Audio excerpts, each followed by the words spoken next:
Admiral A.K. Singh, I have just one question for you. This didn't happen at night, and the two vessels that collided were not fighter planes zipping at speeds in excess of the speed of sound. These were two ships where there was visual contact. Now forget the VTMS and all the fancy technology that's supposed to be there. These were two ships where the captains could have established eye contact. Why did that not happen? How could these two ships simply have collided in broad daylight? Were the crew on these two vessels asleep, Admiral Singh? Yeah, well, if you remove the issue of VTMS and you remove the issue of the pilot, there are just two things left. One, the two captains made a terrible mistake in the standard operating procedure, which is promulgated worldwide for avoiding collision. When the two ships are headed for collision, there's a system laid down. It's promulgated by the International Maritime Organization, which is a part of the United Nations. Okay, so they have made a terrible mistake in their maneuver and collided. Secondly, they could not communicate with each other as to which direction they're going to maneuver. Because one of them, I believe, was on channel 12, communication channel 12, and the other was on communication channel 13. This itself is partly a violation of the rules, because all merchant ships and all warships, in addition, are supposed to man an international channel called channel number 16. So you can always talk to each other on channel 16. Apparently, these two ships could not talk to each other.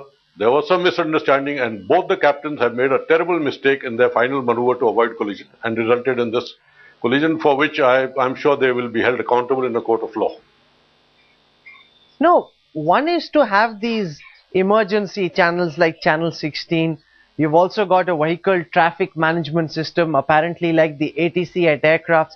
But don't both ships necessarily need to turn starboard? Don't they need to turn towards the right when they see that two ships seem to be on a collision course? And also, is it not a fact, sir, that there is supposed to be a pilot ship that guides each of these ships into harbor as they come in from the high seas?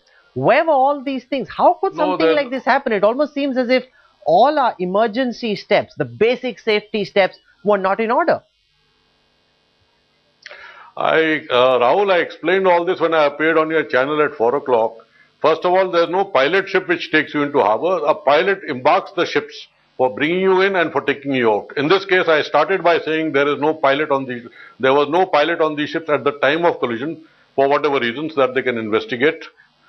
Secondly, this maneuver of both ships altering course to starboard, I had explained this at 4 o'clock, and I just mentioned to you there's a standard operating procedure to be followed to avoid collision. These rules have been laid by the International Maritime Organization, which is a part of the United Nations. And every captain of every ship, warship or merchant ship or coast guard ship, is required to follow. Even fishing vessels are required to follow these. Otherwise, he should not be at sea.